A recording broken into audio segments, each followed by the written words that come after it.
So guys, we've now reached the highly anticipated sequel to the 2018 animated masterpiece from Sony, Spider-Man Into the Spider-Verse, Spider-Man Across the Spider-Verse. This is a film that so many people like me have been waiting for a long time, ever since the first movie 5 years ago. I did a review for it on my blog back in 2020, and I said the same phrase about it that everyone else had. Given how it was a film that was not only incredible but also surprised everyone with how good it was, it was going to be really hard to live up to it. But I think they did an amazing job. I honestly loved this movie. It was just as good as the first film and had way more drama in it than I thought it would. That being said, I personally don't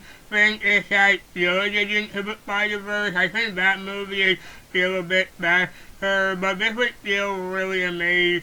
So yeah, I'm just gonna go over my thoughts on the whole film. And like always, this will have no spoilers for the first part, and then I'll go into all the spoilers after a warning. So let's get into it. So what's the story? Miles is still doing everything he can as Spider-Man in his universe, but after an incident occurs where he's fighting a new villain and it's really crazy, he forced to team up with a whole bunch of different Spider-Men from every other universe to find out what to do. So that's really the best thing I can say without spoiling anything, because there's a lot of spoilers here. But just like the first movie, this film knows exactly what it is and gives us what we loved about the first movie and more. Just like the first movie, it has so many great jokes and so many hilarious scenes that poke fun at Spider-Man, but also respect the character greatly and knows how to do it the right way, and there's a ton of different references. I'll go into the cameos later, but the comedy is still something that's really apparent and something that Phil Lord and Chris Miller always do really well. But just like the first movie, they also remember to give the film a huge amount of drama and heart. Into the Spider-Verse is one of the most heart-wrenching and heartwarming comic book movies of all time, and this is definitely the same. Personally, I think maybe they do it a bit too much for here, and it feels like the film goes on for a bit too long as a result, but they still do it insanely well, and it feels done really, really amazingly, especially since they balance everything enough so you can feel the emotion. And they do a great job of making Miles and the others extremely lovable as a result again. Also, I feel like they improved the animation here. The first movie created this very unique and creative animation style, and this one carries that and makes it even better. Something I think I mentioned before in another review is that I love when a movie or a show is able to capture motion and gravity perfectly, so you feel like you're kind of with the characters as they move around, and this one does that so well. The way the characters move here made it feel like I was moving alongside them, and I love when a movie or a show is able to do that. If I'm being honest, sometimes it felt like they threw a bit too much on the screen, and sometimes it felt like it was kind of hard to follow everything on the screen, especially with the action scenes, but it was still done so well, and this style was amazing to look at. But really, the best thing about these Spider-Verse movies is that they add the perfect amount of heart to it, and it helps make some of the best drama in any comic book movie, and the way they do it here really shows they know exactly how to do it right. The film is also has so many amazing cameos, and one in particular that I didn't see coming at all, and I'm really excited to talk about that in the spoiler section. And yeah, I'm just super. And yeah, I just really love how they did all the messages in this movie, because clearly Spider-Man as a character is supposed to be one you're supposed to relate to, and you're supposed to feel like you understand everything where he's coming from, and you know why he is the way he is. And yeah, they do have that relatability in this movie really well with the struggles that Miles is going through, and how they do that in various ways makes it very tragic and kind of very sympathetic as well. And yeah, all that is always done extremely well. And yeah, I especially love how even though they have it where he has to lie to everyone about it, they manage to do it in a way where no one is hateable because you understand where everyone is coming from. And the ending is also something I didn't expect to see at all, and it perfectly sets up the next movie. Was it going to be Spider-Man Beyond the Spider-Verse next year? And I am so excited to see that after seeing this. So yeah, guys, this film really did live up to the anticipation. If I really had to nitpick anything at all, it's kind of like what I said already. I feel like it was a bit too long, maybe 15 or 20 minutes could have been cut out of this film, but I still don't think it was, I still don't think it was as good as Into the Spider-Verse, but aside from that, this film is just as amazing as the first one, and I couldn't be more excited for Beyond the Spider-Verse next year. So yeah, guys, those are my thoughts on Spider-Man Across the Spider-Verse. Obviously, I do recommend you go see this one. It's really, really worth your time. So yeah, as always, thank you all so much for watching. I hope you all liked this video. If you did, then please like this video. Please comment down below to tell me what you think, and I'll see you all next time. Okay, now we're gonna go into the spoilers. So if you don't want anything spoiled, click away from this video. Go watch the movie, then watch the rest of this review. Okay, let's get into it.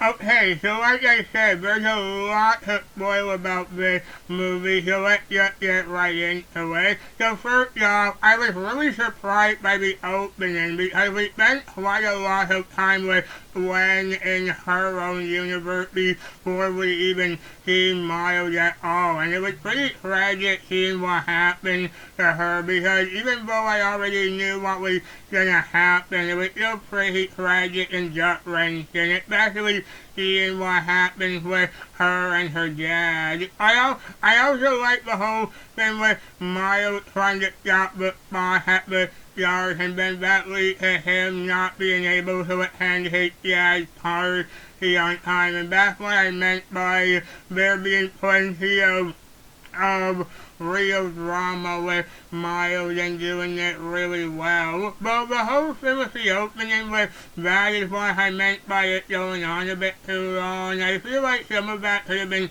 trimmed down a little bit, but it's still compelling. Also, I noticed at the start when we see Yankee, he's actually playing the PS4 Spider-Man movie, the PS4 Spider-Man game. So that was a really cool detail I was able to pick up on. Anyway, that then led to Gwen and Miles meeting up, and I really like the connection the two of them have. It's nice and I like them both together. But then it was shown that Spot himself is actually the main villain of the film, and I didn't see that coming at all. I just thought he was gonna be a small villain who was gonna be appearing for a few minutes based on the trailer, but I didn't expect him to play such a big part. It was so nice to have it explained how he was originally one of Kingpin's workers from the first movie and got the powers from the Collider. And that led to some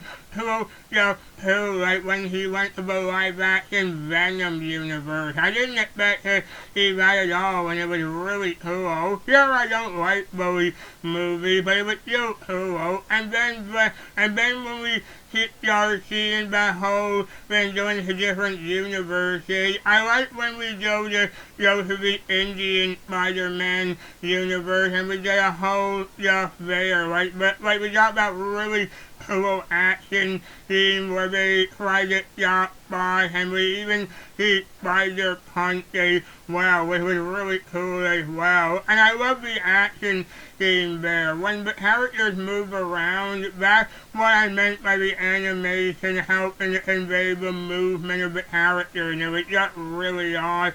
But then we learned that Miles wasn't supposed to save one of the men there, and he was supposed to die, but then that he was supposed to die, and then we're brought to where all the other Spider-Men are, and there's so much to unpack from this scene. For starters, I love seeing the live-action Prowler with Donald Glover. That was absolutely mind-blowing, and so cool to think that could lead to a live-action Prowler and Miles in the MCU, and I'm really excited for that. But then we also see the PS4 Spider-Man there and the Spectacular Spider-Man. Having the best game and anime Spider-Man in this movie was all so incredible for me to see as a humongous fan of both of them, and it was just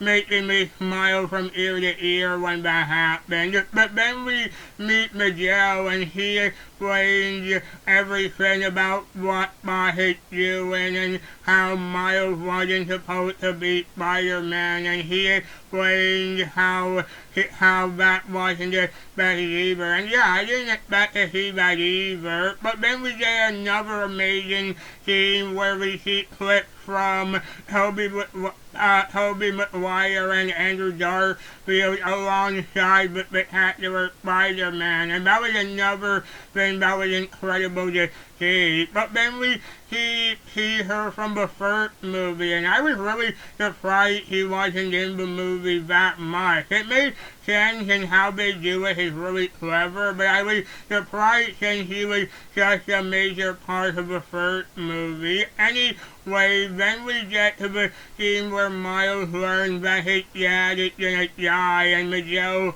says it had to happen, so Miles tries to get back, and all the other Spider-Men try to stop him. And then we get back Shade scene, which was really amazing, and we even see that they got Josh Keaton to come back as the Spectacular Spider-Man, and he got something to say, and that was just a really phenomenal thing to see as a humongous fan of that show. But then it ends with Miles being able to send himself back, but he accidentally sends himself to a different universe, and I'm not gonna lie, I honestly was able to predict the fact that he went to the wrong universe before it was revealed. And then we get a crazy scene where the Aaron in this universe is alive, and the Miles in this universe is not only evil, but is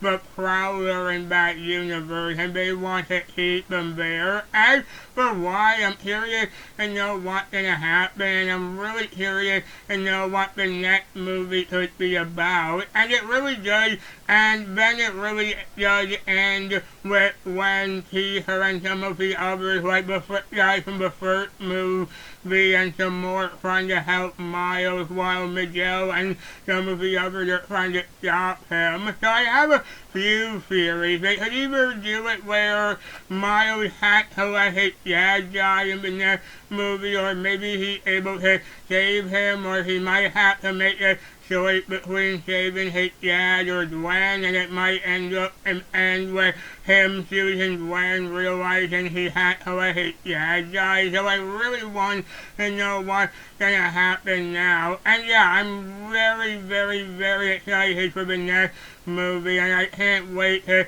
see what happens. Especially if they're able to get more cameos, and who knows, we might actually really see Tobey Maguire, Andrew Garfield, and Tom Holland in the next movie. So I'm really excited to see what they're able to do. And yeah, just whatever they do, I'm just very excited to see how these movies will end, especially since Beyond the Spider-Verse is supposed to be the last movie in the trilogy, so I'm very excited to know what they're going to do. So yeah guys, so that's my review for Spider-Man Across the Spider-Verse. Thank you all so much for watching. I hope you all liked this video. If you did, then please like this video. Please comment down below to tell me what you think. Please follow me on Twitter at Daniel Maloney, and Disney fan, Reddit, Kingdom Hearts, and Disney Please every day. And if you know someone who might like my content, then please help share my channel to make my channel grow. And please subscribe for more content like this coming soon. I'll see you all next time. Take care.